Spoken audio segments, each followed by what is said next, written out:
In the headlines, gunmen kill 4 policemen, set vehicles ablaze in Imo police station attack. Flood destroys houses in Portisco, Yobe State, affects Monarch's Palace. Taraba female pilgrim declared missing in Saudi.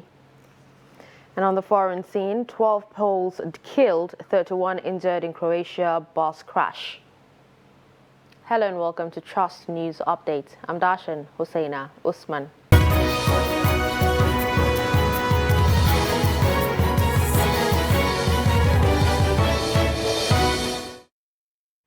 Let's begin with security, where gunmen on Friday night attacked Agua Divisional Police Headquarters in Oguta local government area of Imo State, killing 4 policemen. The gunmen also razed part of the divisional property, including vehicles. Among the victims were 2 male officers and their 2 female colleagues. According to a source, one of the slain officers was only 2 weeks old in the force. The gunmen on the same night also invaded the house of a resident identified only as Ejike, shot him and his wife before fleeing. Ejike died on the spot. Our correspondent gathered that the gunmen struck around 10 p.m. to 11 p.m. in a truck and 2 Sienna cars. Northern Elders Forum has expressed concerns over rising cases of profiling and killing of Northerners in many parts of southern Nigeria, especially the southeast. The Director of Publicity and Advocacy of the NEF, Hakim Baba Ahmed, made the position of the forum known in a statement on Friday. The NEF stated the recent murder of Nigerians in Imo State, apparently on suspicion that they were Northerners, is one incident among many recent ones that involve harassment, illegal arrests, attacks, and killing of Nigerians from the north. The forum called on governments, communities, and law enforcement agencies to protect Northerners living in the south. More condemnations have trailed the 5 million naira fine imposed on Trust Television by the National Broadcasting Commission for airing a documentary on banditry. The latest is from the Northern Broadcast Media Owners Association, who expressed a deep concern over the fine, which it described as punitive. In a statement by its acting chairman, Alhaji Abdullahi Yelwa, the association called on the NBC to rescind the decision, saying the fine was not only arbitrary, but also a gross violation of press freedom and the rule of law. He noted that the documentary in question is globally adjudged to be balanced, fair and ethical, even though the NBC deemed it to have glorified banditry and breached national security. Flag Officer Commanding Eastern Naval Command of the Nigerian Navy, Rear Admiral Ibrahim Dewu, says his men have intensified efforts in the fight against illegal oil bunkering and theft within their area of responsibility. Rear Admiral Dewu disclosed this in Port Harcourt, Rivers State, during an on-the-spot assessment of the ongoing Operation Dakata Dabarau. The report. Rear Admiral Ibrahim Diwa, during the assessment of the ongoing Operation Dakata Barao, which was launched in April, called on community leaders, youth and other residents where illegal refining is ongoing to collaborate with security agencies to curb crude oil theft in the Niger Delta region. Rear Admiral Diwa, who led officers and men of the Nigerian Navy ship NNS Pathfinder for the assessment, said the operation is aimed at checking illegal oil refinery in the region. An illegal refinery that was dismantled by the use of a swarm boogie about 5-6 weeks ago. But surprisingly, or it is disheartening to see that they have come back to the site and reconstructing these refineries. And on arrival, you can bear me witness, we saw over 40 of these individuals running away from the illegal refineries. Rear Admiral Diwa said the use of swap boogie has boosted the command's output and led to more successes in the ongoing Operation Dakata Barao. The swap boogie has been a game changer for us. And sometimes these criminals set the refinery or the access route into the refinery. They set it on fire while we are inside the illegal refinery sites. So these are the dangerous things that are happening while carrying out these operations. The commander of NNS Pathfinder, Komodo Suleiman Ibrahim, said the exercise has led to the arrest of over 70 suspected crude oil refiners in the state. He, however, assured residents that the exercise is going to be continuous to help put an end to economic sabotage. A continuous operations. That's the thing, because they have this resilience in what they are doing, and then we can't get tired at all. So each time they get back there, we'll do our surveillance. Once we observe that they've returned to these already cleared locations, we would equally follow up and then still clear. In the course of the assessment, the naval team visited illegal refineries in the Kibele Cotton Channel in the Gima local government area of the state. Floods have destroyed several houses and affected the palace of Mai-Potiskum in Potiskum local government area of Yobe State. The monarch has, in the aftermath of the incident, appealed to the federal government to rescue his people from the perennial incident of flooding. Ibrahim Ismail has the report. This is how the flood submerged Babut area in Potiskum metropolis after heavy rains that lasted for more than 5 hours. In the Babut area alone, more than 10 houses were destroyed by the flood. As a result, many have been rendered homeless. We ran for our lives. The buildings could have collapsed on us. We lost everything.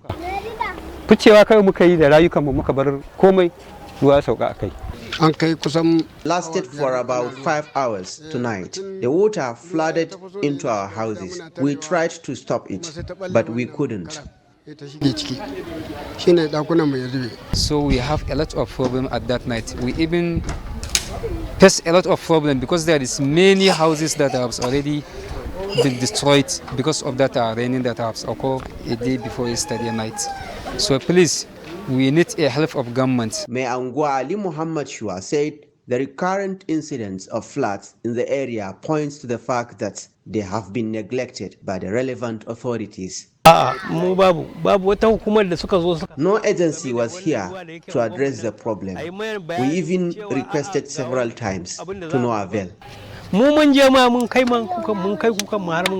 Mai-Potiskum said he has made several appeals to the federal government to address the scourge of flooding in the city to no avail. It causes a lot of damages to buildings, particularly those who have got laterite houses. We submitted elaborate estimate to the federal government requesting for an ecological agency to come to Potiskum to state in. As Potiskum is a metropolis, but it has no drainage. Unlike other places, drainage have been constructed, but here in Potiskum, we lack standard drainages that will minimize the water loss during the rainy season. Potiskum is the largest commercial city in Yobe State and one of the notable business hubs in northeast Nigeria. Many believe that addressing the flood challenge will boost the economic potentials of the city. From Potiskum in Yobe State, Ibrahim Ismail reporting for Trust TV. One out of the 668 Muslim pilgrims from Taraba State who went to the just concluded pilgrimage in the Kingdom of Saudi Arabia has been declared missing. The pilgrim, Hassan Abdullahi Bamuze, was reported to be missing from the 2 batches of pilgrims that arrived in the state. Confirming the report on Saturday in Jalingo, the state capital, the public relations officer of the State Muslim Pilgrims Welfare Board, Baba Hamza Muri, said the missing female pilgrim has not yet been found. The board said relevant mechanisms have been put in place to locate her and admitted that the National Hajj Commission of Nigeria has assured that they will do everything possible to help find her. You're watching a Trust News Update. Coming up after the break, young robotic engineer in the making. Do stay with us.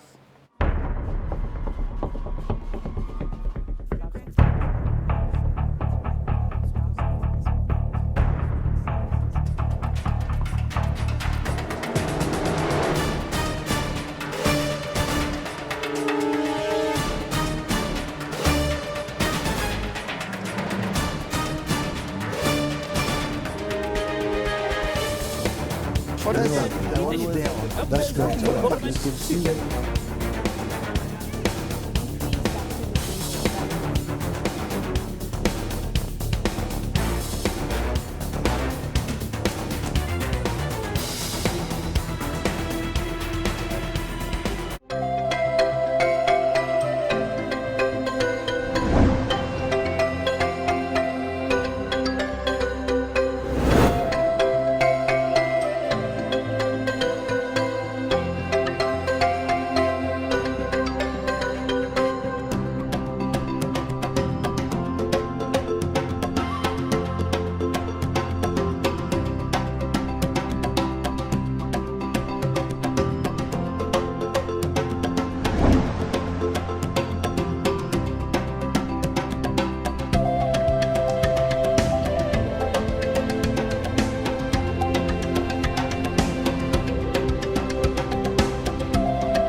Welcome back and thanks for staying with us. You're still watching Trust News Update. Here's a look at some of our top stories. We told you that gunmen killed 4 policemen, set vehicles ablaze in Imo police station attack. You also heard that rain destroys houses in Potiskum, affects Monarch's Palace as well. Moving on to other news, there have been calls to scrap the compulsory one-year youth service due to hazards posed by insecurity to members of the National Youth Service Corps. But stakeholders are insisting that the scheme is very crucial in promoting unity and patriotism in line with upholding decorum in national discourse. Stakeholders rather want the scheme to be totally overhauled. The report. We are aware that the management of the NYSC has done tremendously well in securing of corps members during their service year. We must also admit that various security measures introduced over the years by the NYSC management have been noteworthy in the sense that incidences of threat to lives of corps members have reduced drastically compared to what was the case in the past years. Therefore, it remains an illusion on the part of the advocates for the scrapping of the NYSC, which in our opinion was brought about by pecuniary gains rather than the relevance of the issue at hand. Our support for the operation and reforms in the NYSC remains unflinching as worthy partners in progress. We believe that with the right incentives, the NYSC will remain that critical agency that will address the challenges experienced by youths in the country to transform their hopes and aspirations into tangible realities.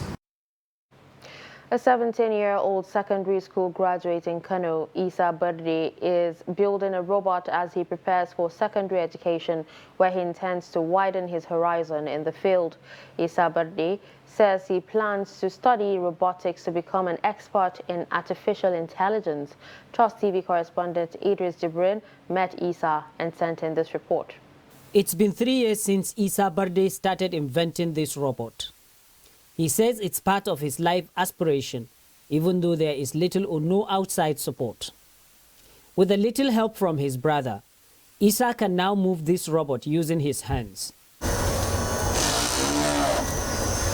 This robot is made of motors, DC motors, cardboard, and some of LEDs, wires, copper wires, and aluminium. There are hidden pipes inside, and the tires, and even wood So it makes up with not. There are local things that I get from people, and one market called Jakara, that area is there. They are destroying things, so you can go and buy things that you need inside. Something like their hair dryer, their motors inside. You can go and get that motors from them. Isa has just completed his education and now wished to study robotics in a foreign university. Unfortunately, his parent may not be able to sponsor him.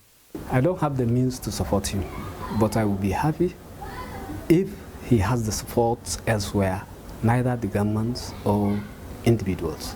I'm a poultry farmer at the other side. So by name, by the name, my father is a pioneer poultry farmer at Bakwabarde, who has Enzaki chicks. Even him, he support the way his grandchild are moving, and he don't have the means to support them. According to his father, Isa started showing interest in engineering at the age of 8, and that following a constant encouragement and support, he is gradually perfecting his dream. My interest in him, I want him to be someone very creative, that will I want him firstly to be someone that will be somewhere one day. So I always support him when he gets tired on his work or he's about to give up. I always support him so that he will be something one day. As you can see, he invented this robot. So in the future generation, we didn't know what he will create that might help our country at large. Although Isa aspired to invent more of this, but the lack of support by government authorities and other philanthropists may likely threaten, if not kill, his entire dream. Idris Jibrin, Trust TV News, Kano. In business, President Muhammadu Buhari has approved 24 billion naira for the execution of a smart modular irrigation project. Executive Vice Chairman, CEO of the National Agency for Science and Engineering Infrastructure, Mohammed Haruna, announced this on Friday after a meeting with President Buhari at the Presidential Villa, Abuja. Haruna, who said he was at the villa to show the financial details of the agency's operation to the president, stated that the modular irrigation project, whose fund was approved last week, would enhance agricultural development in the country and enable farmers to produce crops 3 times around the year. He said the president, who is the executive chairman of the agency, needed to be updated on the way the place was being run. By Mr. President, in 2021, that Naseni should be receiving 1% of the Federation account, which is the statutory provision in the Establishment Act of Naseni. Now, Naseni has commenced receiving federal government component of the 1% of the Federation account. The budget of Naseni in 2022 is based on the estimated and expected 1% of federal government share of the Federation account, which is 54 billion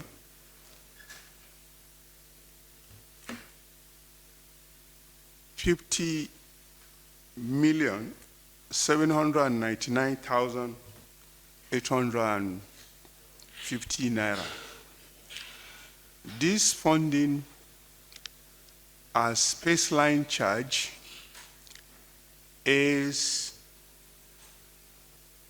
divided into 70.4% as capital, 11.22% as personnel, and 11.3% as overhead. Still in business, on Wednesday, the Organization of Petroleum Exporting Countries increased Nigeria's September quota by 100,000 barrels per day, bringing it up to 1.83 million barrels per day.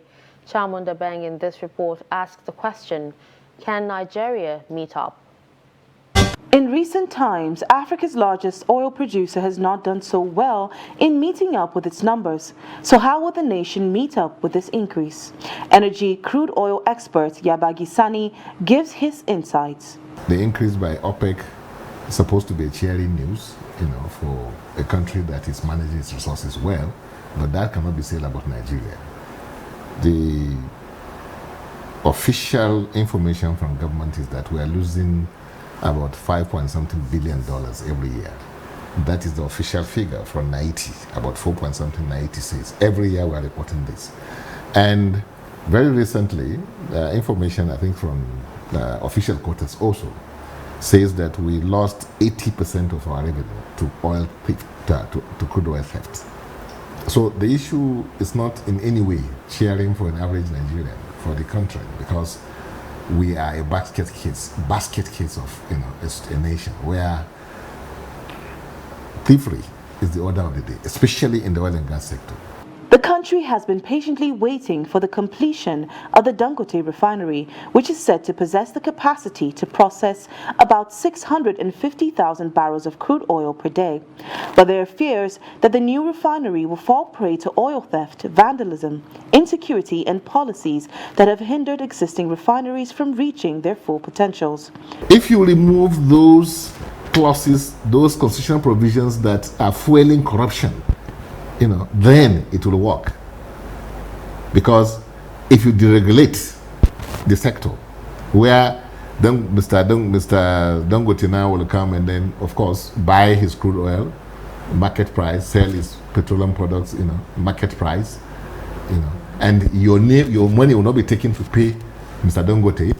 Care is not taken, they will even do more damage to you. They will steal more, because these are Nigerians like yourselves, and they will feel comfortable talking to each other. You don't know what they are doing, because the company is there for profit making, isn't it? Unfortunately, this is a company that is also a Nigerian company, and we know what happens in Nigeria. They can tell you they are operating international best practice, yes, but I mean, it's okay. It's a good move. More people will be employed. That's for sure, because it's institutionalized in your constitution. Chamunda Beng, Trust TV News, Abuja.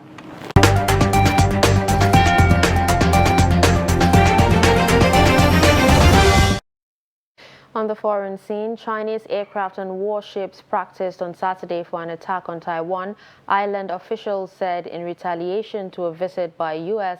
House Speaker Nancy Pelosi that also saw Beijing halt dialogue with the United States in several areas. Pelosi's brief, unannounced visit during the week to the self-ruled island, claimed by China, infuriated Beijing and has prompted unprecedented military drills that have included ballistic missiles fired over the capital, Taipei.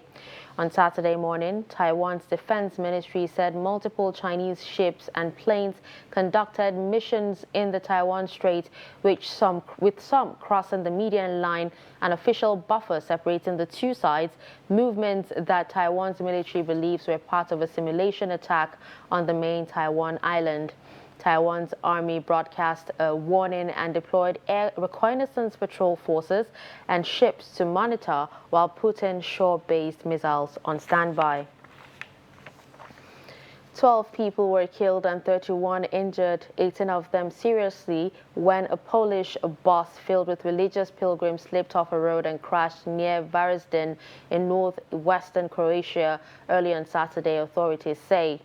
Police, firefighters and medical teams were deployed to the site of the accident that occurred at 5:40 a.m. near Brezhniki Hum in the direction of the capital, Zagreb, the police said. The passengers were adult pilgrims who were traveling to Medjugorje, a Roman Catholic shrine in southern Bosnia, Croatian Interior Minister Davor Bozinovic told reporters. An investigation into the cause of the accident was underway. And finally, in sports, Nigeria's Odunayo, Adekuroye, and Blessing Oborududu have successfully defended their wrestling championship at the Commonwealth Games in 2022. Adekuroye won the gold medal in the 57 kg division by defeating Anshu Malik of India 7-3. Another talented wrestler, Oborududu, defeated Canada's Linda Murray 5-1 to win a gold medal in the 68 kg category. In the women's freestyle 62 kg category, Esther Kolaole claimed a bronze medal after dispatching his Canadian opponent, Abby Fountain. With this, we've come to the end of Trust News Update. Don't forget to follow us across all our social media platforms. I'm Dashan Husseina Usman. Thanks for watching.